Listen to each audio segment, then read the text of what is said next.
Hi, everybody. It's me, Editing Ash, here to give you a little intro. These videos have taken a really long time to come out. I'm sure you've noticed, as I told you they were going to be uploaded really quickly, and they really fucking weren't. They weren't. They've been sitting on my computer for months now. But you know what? It's time to get these out. They're very not relevant anymore. I mean, this is something I've been working on since March, and it was relevant in March, and God, it's almost 2022 now, and I, I released one big video this entire time. So, this little intro is just to let y'all know that this started as a pretty big project. This was all supposed to be one video. Now it's going to probably be 4 videos, maybe 3. We'll see. I lost a bunch of footage for the last portion of it. So that much is going to get recorded. So excited, but that really sucks. It really sucks that happened. Really sucks that happened. But it's okay, because the show goes on. Everything's happening. What you're about to see here is now, instead of it being the first part of a video, it's the first part of a 4-part, maybe 3-part series. So I hope y'all forgive me for taking so long on this. I hope y'all forgive me for releasing something so out of date, but just fuck my ab. Honestly, the whole deal with this revival is I don't want to make videos to be relevant. I don't want to make videos to get views. I don't even need to make videos to get subscribers right now. I need to make videos because I love making videos and it invigorates me, and I want to make videos about the things I love. I love the Monsterverse. It's one of my favorite things to happen to blockbuster filmmaking in forever. And honestly, going into 2021, I've seen so many amazing ones that I want to get on to talk about. So I hope you enjoy this look into Godzilla 2014. I'll record a fun little intro to all of these videos so you can have a little context as to why they're all weird and filmed weird. And I'm talking in them like it's all going to be one thing. So enjoy the video. Thanks for watching, and I just really love you. You know, we just don't get together enough.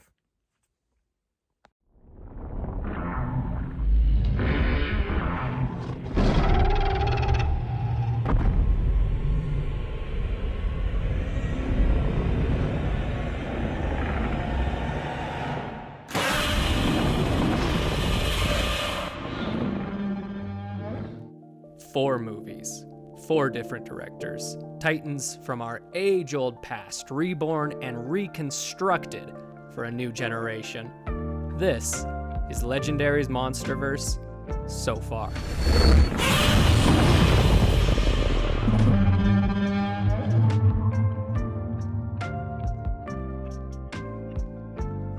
In 2014, 2 very big things began. The bigger of which in the form of 2014's Godzilla. The not so big, but honestly just by sheer size comparison, was the very beginning of the Captain Vitus show, which is hosted by me. Hello, it's me. Of course the show isn't called the Captain Vitus show anymore, this is just Captain Vitus. But you can still call me Ash, or Big Guy, or Captain Falcon, whatever you're feeling. 7 years, people. 7 years of American kaiju entertainment that has been redefining my entire perspective on the modern blockbuster, while at the same time birthing into existence a massive kaiju film fan who has been there all along. He was just hiding underneath every dinosaur VHS he ever rented from Blockbuster.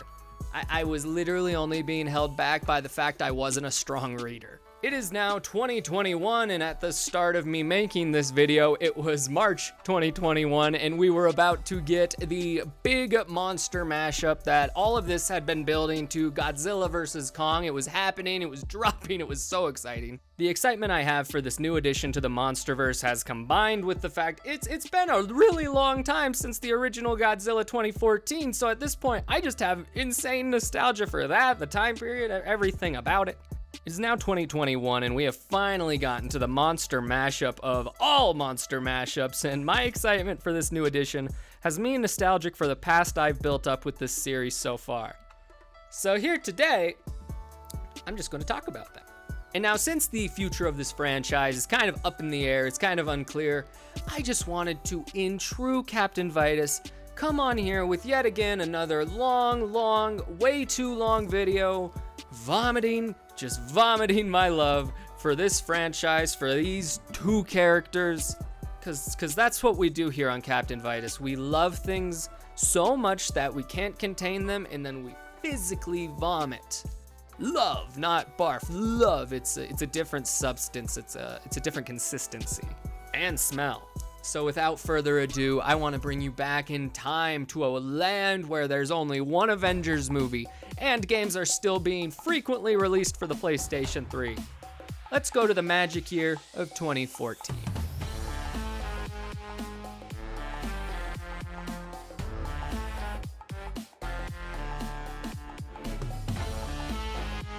"2014, man, what a time to be alive.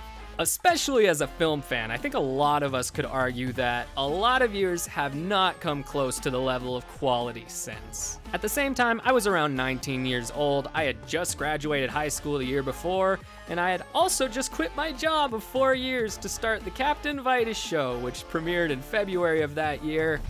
It makes me very nostalgic to look back on this time period, but at the same time, I feel the need to say, hey, if you're thinking about quitting your 4-year job to go start a YouTube channel, maybe don't do that. Maybe do it on the side. Maybe do not go into that and then be confused when you can't afford Hyrule Warriors to review it. In starting the show, I wanted to put out a certain amount of videos right away, those being my very first Oscar showcase, my top 10 of 2013, and of course, my most anticipated for 2014, which was the one I was the most excited for because it was the first time I got to publicly talk about how incredibly jazzed I was for this big ol' film right here. I do wish I could have put a little more of that passion into the thumbnail for this video because, wow, that is not a good thumbnail. The entire video was filmed at a crooked angle because I just didn't know how to set up the tripod properly, clearly, and oh my goodness, would you look at that face. What a handsome young man. 2014 was home to some big releases, man, the likes of The Winter Soldier, Guardians of the Galaxy, 3 Days to Kill. I mean, this was a winter wonderland over here, a winter's tale of sorts. But I only had eyes for one big movie, one big exciting venture into the cinematic experience. One that had a fairly big lizard in it. Now, what was his name again? Godzilla. Now, it's important to note that in my blurry haze of excitement here, I had only seen 2 Godzilla movies prior, those being the very good original Gojira and the iguana one on some high school blockbuster night. So my hype wasn't even really based on any real Godzilla history I had. I think this was mostly just because I've literally been a dinosaur nut my entire life. My literal first dream job was to be a paleontologist. So of course, big lizard attacks city, that's the kind of movie that I'm probably inherently going to have an interest in. I would have absolutely 100% been in this franchise since childhood if I had seen them Toho VHSs at Blockbuster. I didn't. If I did, I'd be probably really different. Regardless, there was no swaying me out of this eternal hype. I could not wait for this movie. When opening night finally came around, I got together with some old high school friends, one of which was and still is to this day probably the biggest Godzilla fan I know. Everything I knew about Godzilla going into this was because of the lessons this man gave me while we were supposed to be doing marine biology. I love you, Aiden. I still think about you all the time. Needless to say, I fell in love with this movie from the first viewing and then onward. You couldn't stop me from going back to the theater. I was missing new releases to go see this again. I was making up excuses to go see this. It was Father's Day at a point. I dragged my dad to go see it. My brother was hanging out with 3 of his friends one day and I dragged all of them to go see it. That you could not get me to not go see this movie. I was obsessed and you couldn't stop it. I even went as far as to buy this guy, who, if you are a classic Captain Vitus fan, you will recognize. He roars.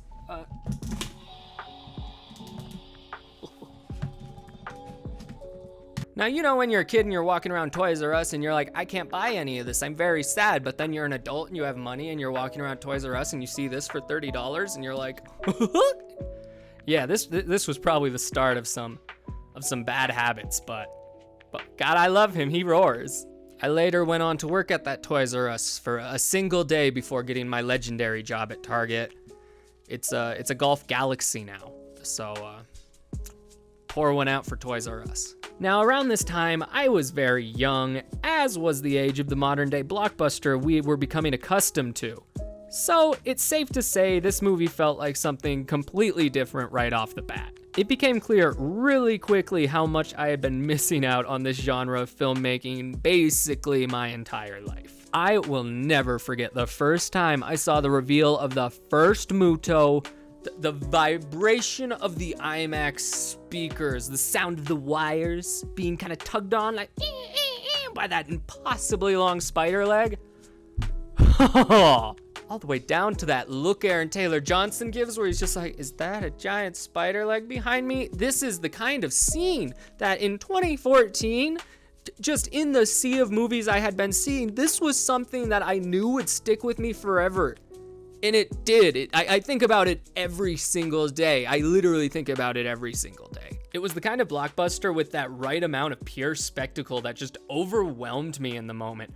I wasn't even sure exactly why I was loving what I was loving beyond giant monsters screaming at each other, but something about it just enveloped me. It just kind of felt like the movie I had always wanted to see. Now here we are 7 years later. I am now 26 years old, and I want to share a little story with you back from my days working at Subaru. I used to work with this guy named Preston, and Preston was years older than me, one of my favorite coworkers I've ever had in my life, and he told me, I was Ashton at the time, he said, Ashton, you are not going to know who you are until you are 25 years old. I didn't know. No one knows until you're 25 years old. And now, that didn't mean a lot to me at the time, but now that I am 26, I can confidently say I know who I am. And who I am is kaiju movies. I like the genre. It's my genre. Now, over the years, I've tried to educate myself on the history of the genre. I even went as far as to watch some of the older ones just for this video to see how the new films compared to the old ones, especially as far as using the monsters went. And with this new appreciation for the genre, my last rewatch of Godzilla 2014 was monumental. Not only do I still love this movie, I now just love it more, to the point where I would call 2014's Godzilla not only a masterpiece of the kaiju genre, but a master class in building tension and knocking it out of the park with sound design. And before we get into the whys of that statement, let's have a little history lesson. The character of Godzilla was first introduced to the world with Ishiro Honda's 1954 masterwork, Gojira, a film about the suffering of the Japanese people after the atomic bombings of Hiroshima and Nagasaki, disguised as a film about a giant mutated dinosaur powered by nuclear radiation who lays waste to Tokyo. After the bombings, Japan was heavily censored by America, not able to speak out against the bombs, not even able to speak out against anything military-esque. And obviously because of that, they weren't allowed to create films to express their pain and loss, a pain and loss that was being felt by an entire country. Alas, Gojira was born, a monstrous metaphor who would go on to become one of cinema's most recognizable monsters, and just icons in general. I'd tell you, like, I bet a kid on the street would recognize Godzilla before, like, he recognized, like, Orson Welles or something. Why is that the one I came up with? Orson Welles. I could have said, like, Viggo Mortensen. Well, he's in Lord of the Rings. I forget. Now let's head to 1998. Toho has put their Godzilla series into hibernation for a second time, and America has finally got its grubby hands on the rights to do a Godzilla film. And what we made was less powerful in many ways, maybe in all of the ways. Now, I'm not going to turn this into a video about how bad Godzilla 98 is, because it's not the time. We have no time. But it is important to state that this movie was received so poorly that, one, Toho brought Godzilla out of retirement and even let him beat the shit out of Aladar the iguana over here, and two, made it very clear any American-made Godzilla film would not be made in the foreseeable future. Now we need to go to 2004. Godzilla Final Wars is released, It's really cool, but it doesn't make the kind of money needed to convince Toho to keep moving forward with their current series. So, they announced once again that Godzilla will be going into hibernation, but this time for 10 years. Gonna put him on ice. However, on March 29th, 2010, it was announced that Legendary Pictures had acquired the rights to the Godzilla license and planned on rebooting the character once again for American audiences. This time stating they specifically wanted to harken back to the feel of the 1954 classic and make a movie that would honor the series' roots while also updating it for a modern age. Soon enough, director Gareth Edwards was brought on to helm the project after impressing with his 2010 independent creature flick, Monsters, which was a film that managed to pull off some pretty crazy creature feats on an incredibly small budget, making him a great choice to take on the big lizard. Flash forward to May 16th, 2014, after a long production and missed release window and me going to see Pacific Rim and learning all I wanted to do was watch monster movies. Godzilla 2014 was released to the public. Godzilla 2014 is a masterclass in patience, tension, control, and of course, destruction. It's also retribution. This ain't no Jurassic Park ripoff. This is Godzilla, done like never before while still staying true to his atomic roots down to his nuclear origin story. Instead, embracing said story and making it a part of the new one as well. In the 1954 classic, Godzilla represented the fear of nuclear annihilation. A monster in the truest sense, as the best monsters are those created by real human fears of their time. And this new variation doesn't exactly deviate away from that, still crafting it not only into Godzilla's origin, but also into the personal backstory of the character of Dr. Ishiro Serizawa, played magnificently by the always great Ken Watanabe, his character in itself being a reference to a character from the original film. Let's not get ahead of ourselves here. I'm going to have plenty of Ken Watanabe to talk about in this video. In this film, Godzilla not only represents the fear of nuclear disaster, but in a more broad sense, represents our fears of the idea of the natural disaster. We may not actually have giant dormant kaiju ready to awaken and destroy our cities, as far as we know, but we do know what a hurricane looks like, we do know what an earthquake looks like, and we do know the fear associated with that. We are never prepared for the threat of natural disasters. They strike without remorse and a lot of the time without warning. Man can build their cities, build their infrastructure, build their society, and our own sense of security. But what is that in the face of the indiscriminate force of an earthquake or a tsunami or a hurricane, or in this case, 3 ancient god creatures awakening to use our cities as a wrestling ring? It's all humans this and humans that, but none of that is going to matter when nature strolls into town with atomic breath. I mean, come on, that's an uncomprehendable event. You are nothing in the face of that, dude. You are a speck, the tiniest piece of sand in the sea. I know it, and so does the movie. This is what Godzilla 2014 does best. Its personification of Mother Nature through the destructive, uncaring nature of the Mutos, as well as the indiscriminate balancing power of Godzilla, which brings this movie to a different level of blockbuster filmmaking. This is made even more powerful by the choice to show all of it entirely from the human perspective. Gareth wanted this to be a human story, and it started with that. He didn't want to include shots in the film that could have been taken from a place where the camera couldn't logically be placed. This means the film is shot almost entirely from on-foot ground perspectives to aerial shots that could be filmed from helicopters, and this choice does 2 things. On the one hand, it establishes what this movie does possibly better than any of the other Monsterverse films, and that is giving you a consistent sense of the sheer tremendous size of these kaiju. And Gareth did this by making sure that nearly every shot of the monsters had some form of human or dog or banana or whatever in it, just for scale to show off, oh hey, that's a big motherfucker. He's pretty big. It also helps that the monsters are literally so big they spill out of every frame they are in. They are literally so big and uncontrollable that not even our camera frame can hold them. What chance do we have? The other thing this does is it makes Godzilla 2014 what it is. A big kaiju monster slamma-jamma that in itself is a human story. Like, of course, the many films before it were human stories as well, but I feel like this one takes that to a new level. Now, this is the part of the video where I'm sure a lot of you will start disagreeing with me, but please hear me out. I've written a lot of pages on this. I have watched this movie a million times. I think I know what I'm talking about. So without further ado, welcome to Captain Vitus in defense of Ford Brody.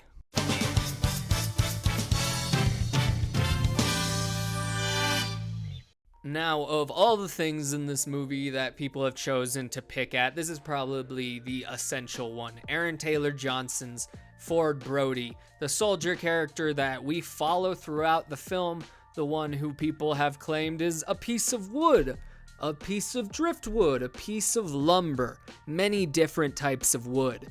Now, I consider him also a type of wood, the kind that keeps the structure of everything put up, the wood that builds the house. So let's recap Ford Brody's story.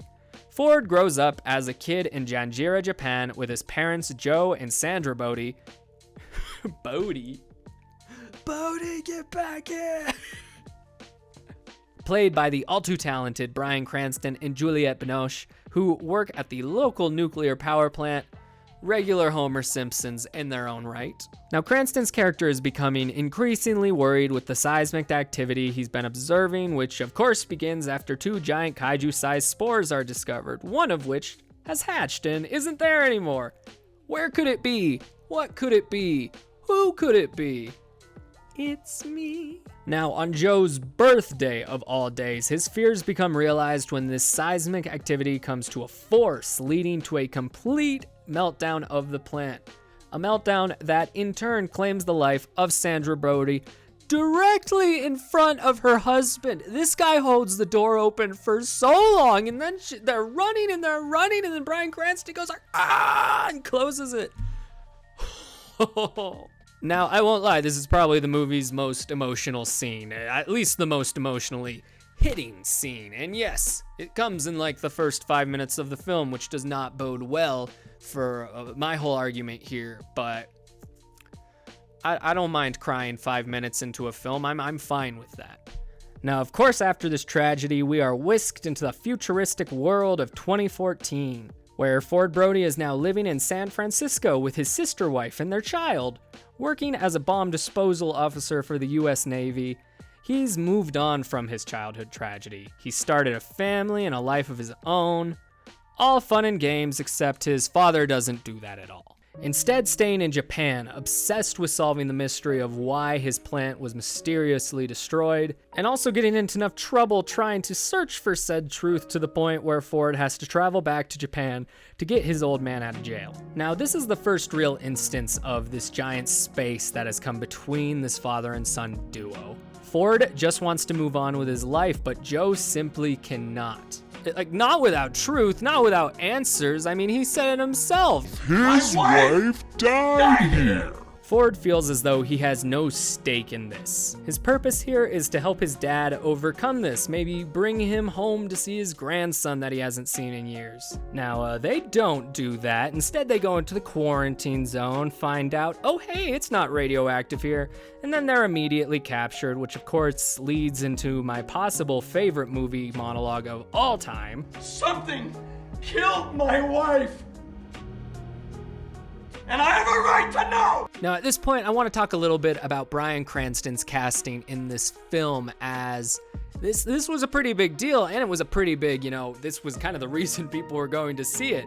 He was coming really fresh off of Breaking Bad, and like, who could blame us? The idea of seeing Heisenberg against the lizard, it was a good sell. It was a very good sell. Cranston himself also loves Godzilla. Like, he loves Godzilla. That's partly why I'm doing this movie, is because I was so enamored with Godzilla.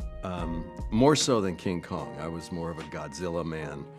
Godzilla didn't apologize for anything. He just destroyed everything, crush everything.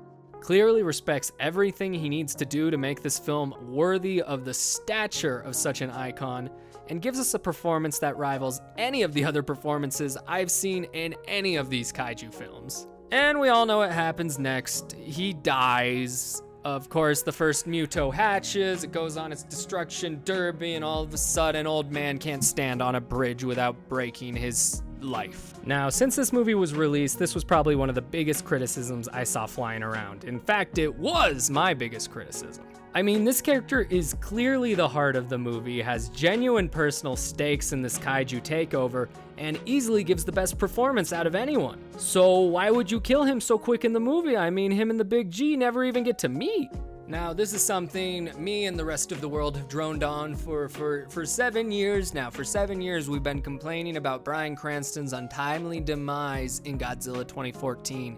But I gotta tell you, after all these years, after all these rewatches, something finally kind of became clear to me.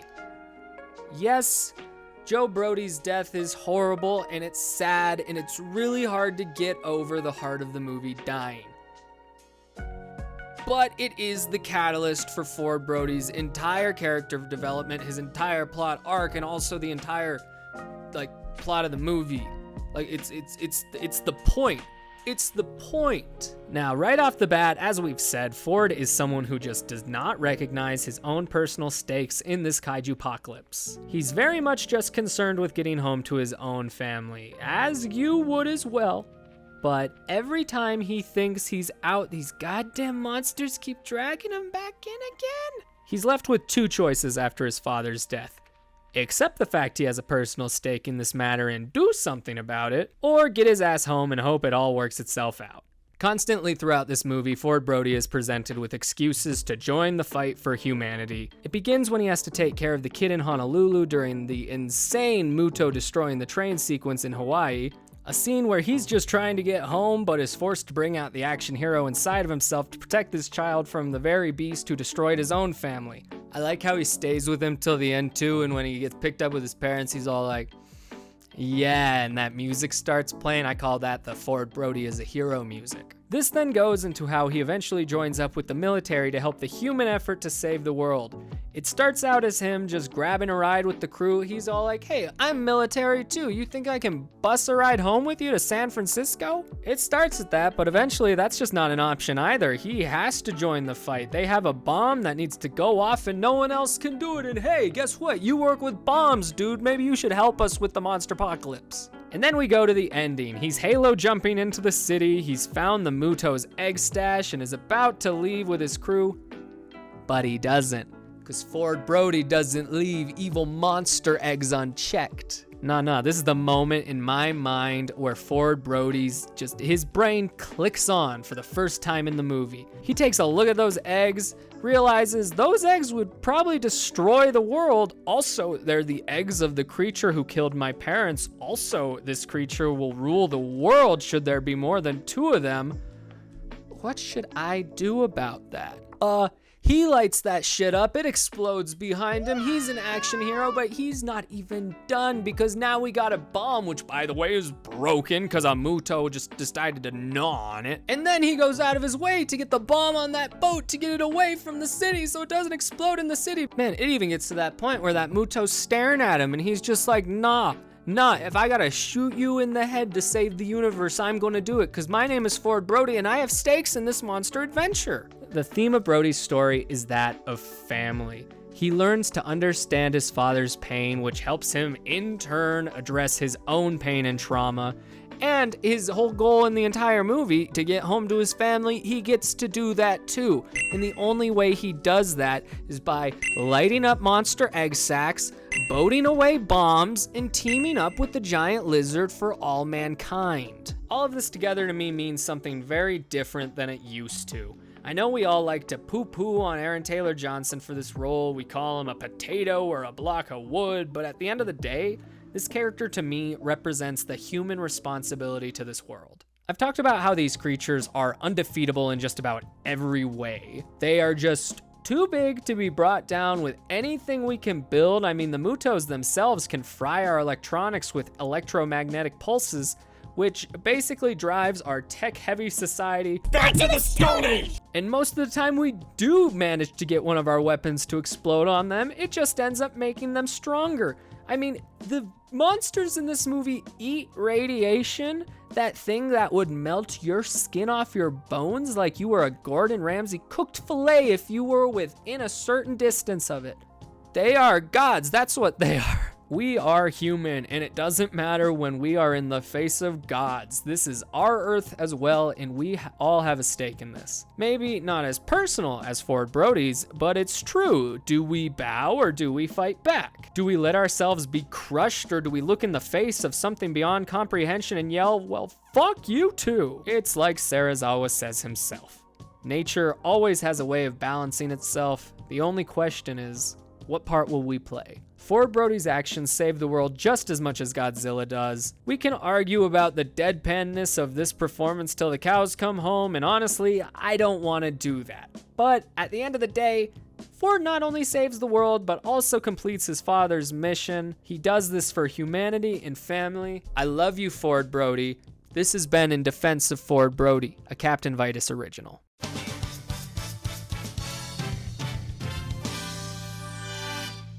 Godzilla 2014 is a very human movie, which is, of course, the entire reason Gareth was brought on in the first place. I mean, this guy was able to take a budget of like no money at all and make a bare bones indie monster film that was all about the characters within it.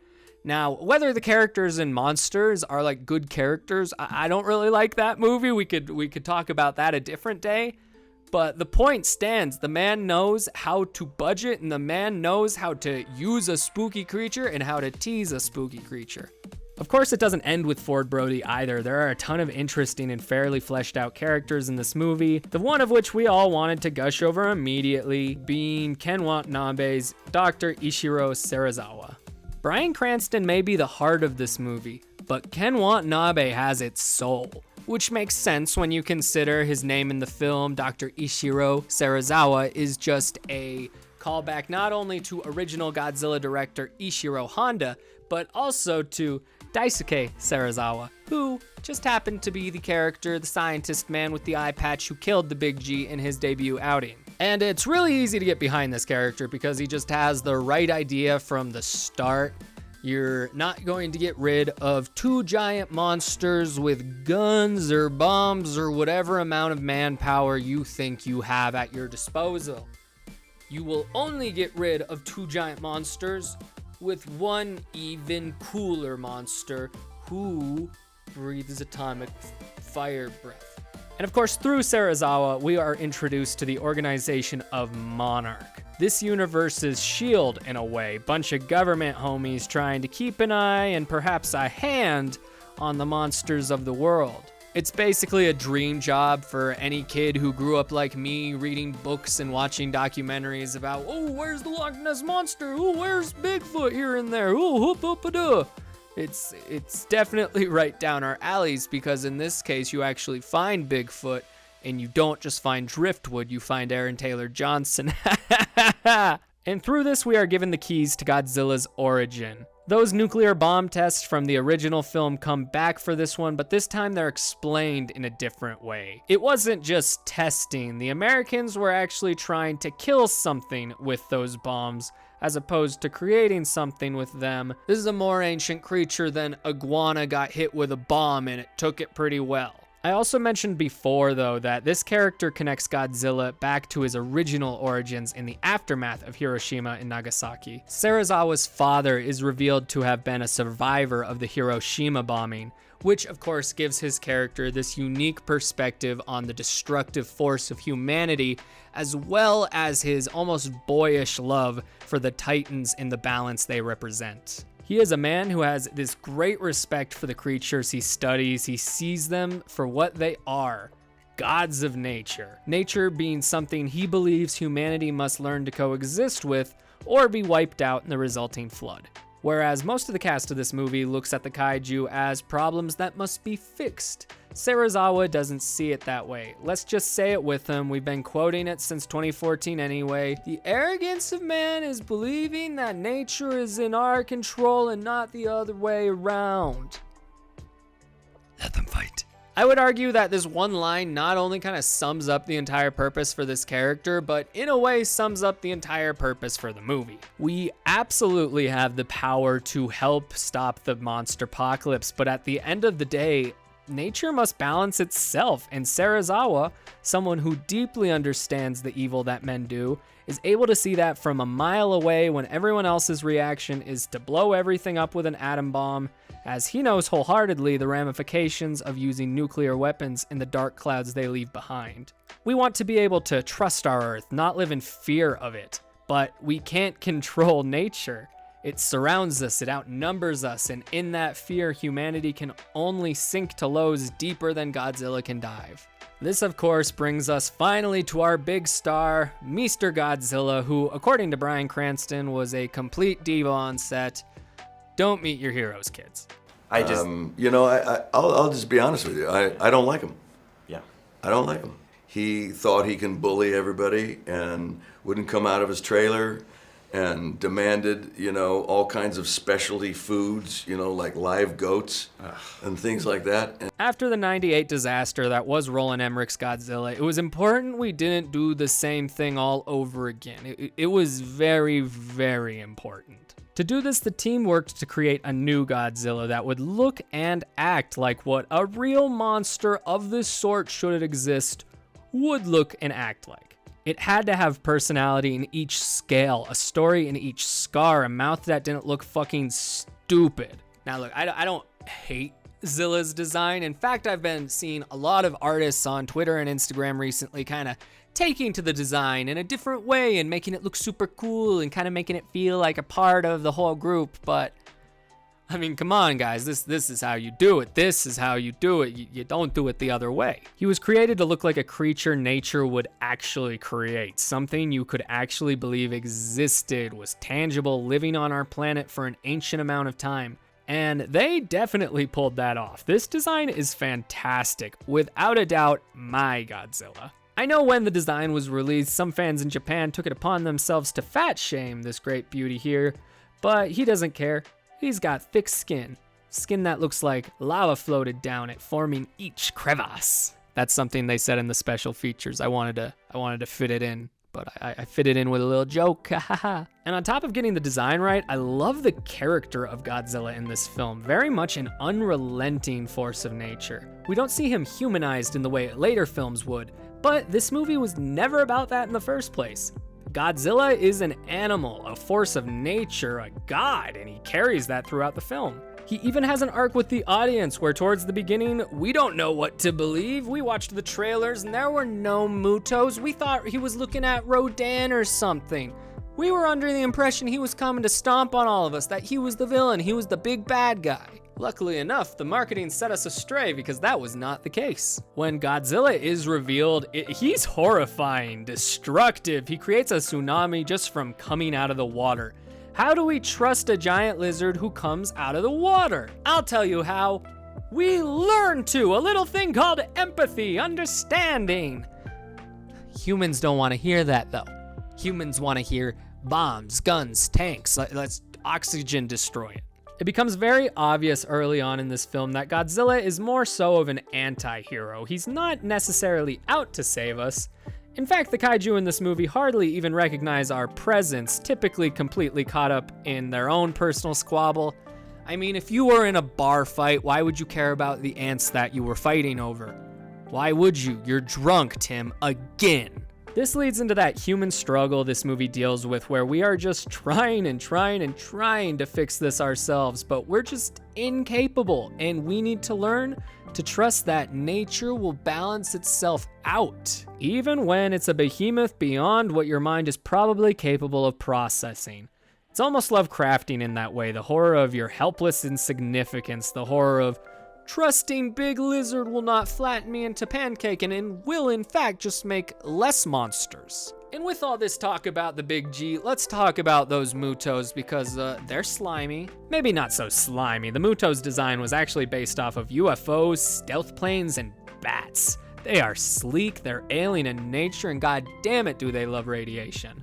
Now there was some contention with the Mutos and their designs. Some fans were wishing that classic Toho monsters would show up. I remember lots of Rodan rumors leading up to this, and due to them being hidden from the trailers, they are as much a surprise to us when the first one drops as they are to the people looking at them in the movie.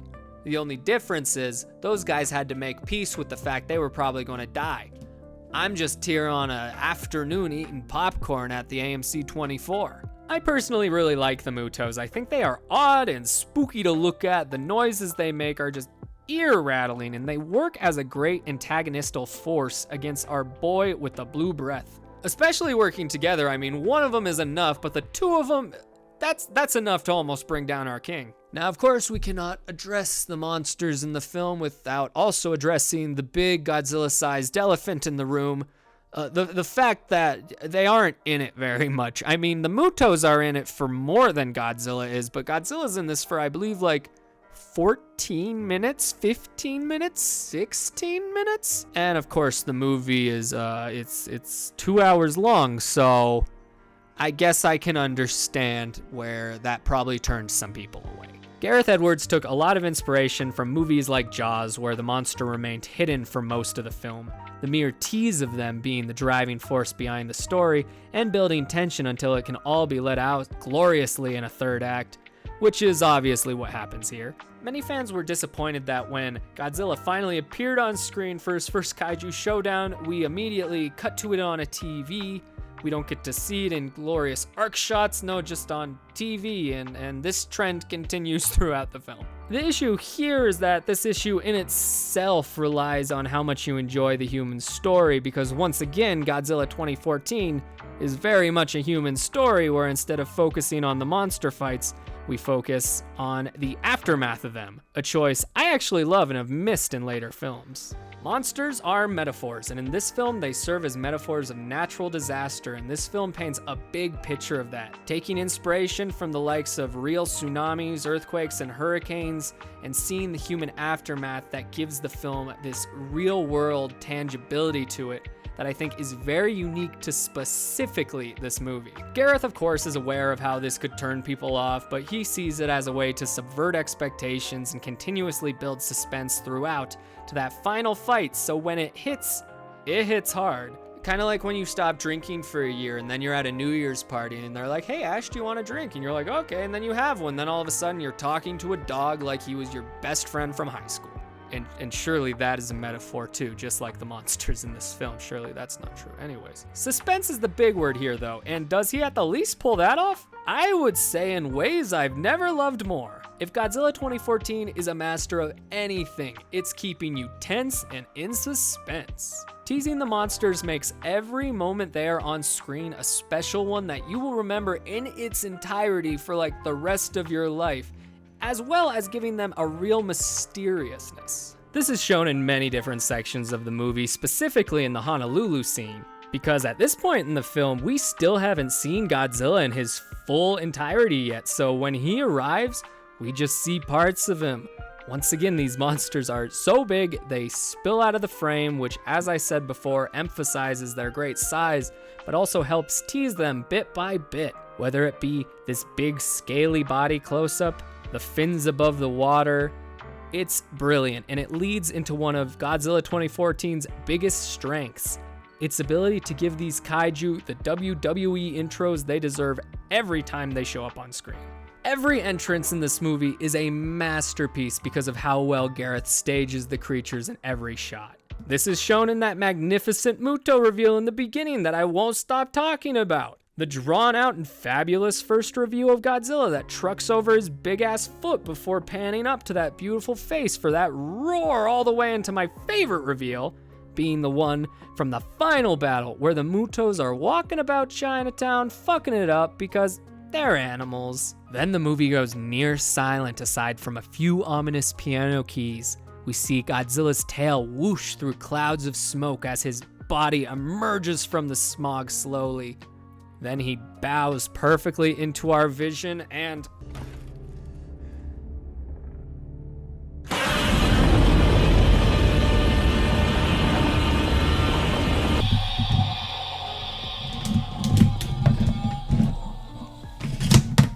The way Gareth is able to take beasts of such size and stature and hide them just using elements like smoke or fire or water just to have them emerge the way you would assume Greek gods would emerge from clouds of smoke. On the one hand, These are just incredible film techniques, and on the other, they are love letters to the monsters within the film, who are shot with all the godly respect they command.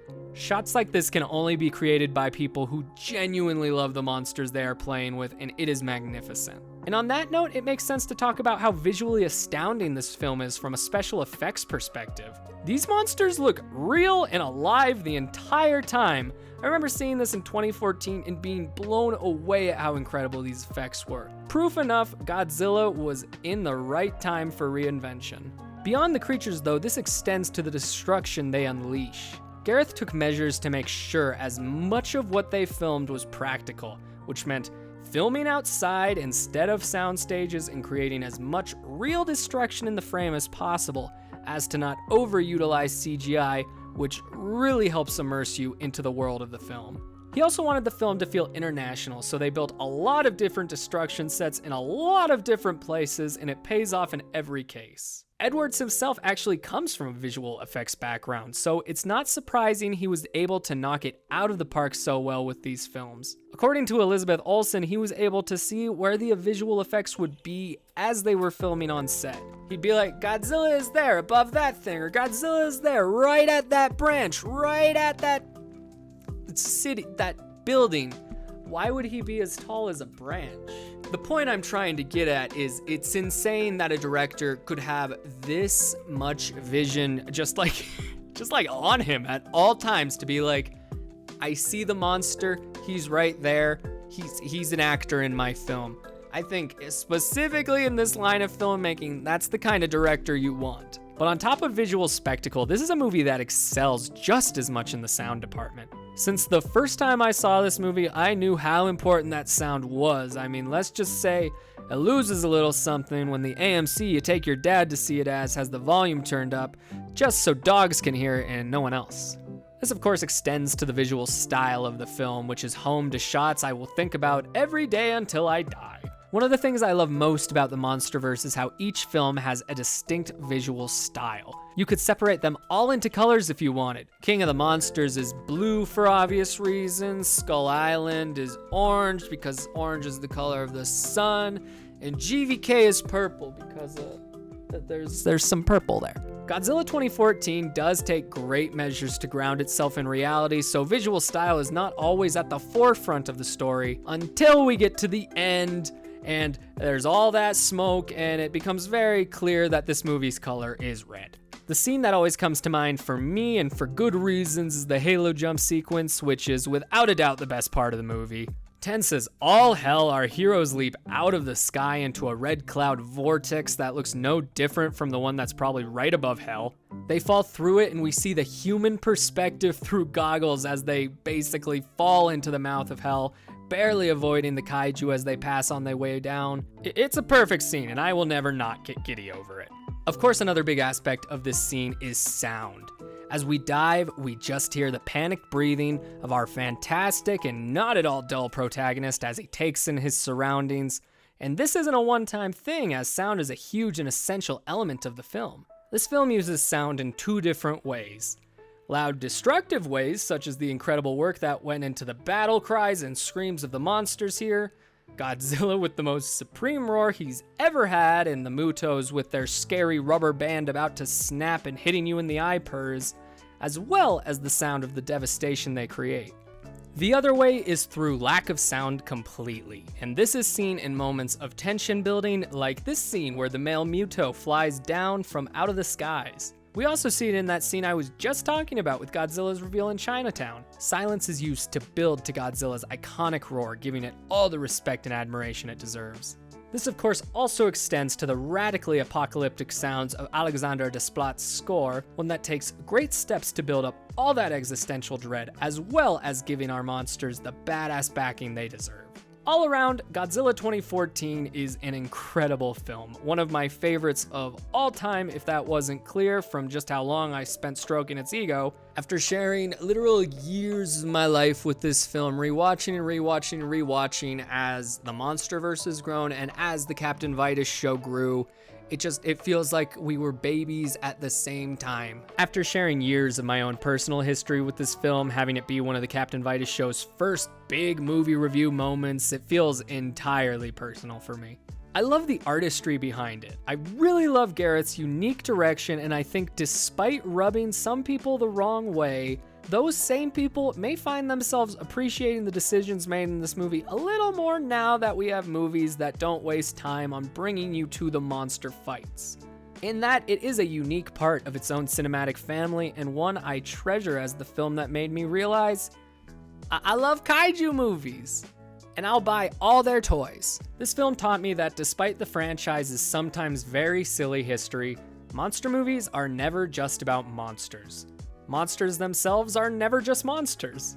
They represent our greatest fears, our greatest insecurities, but sometimes in cases like this, they can also represent our best hope.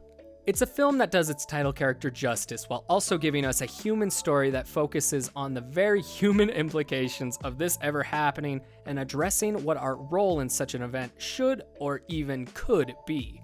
It's a humbling experience, that's for sure.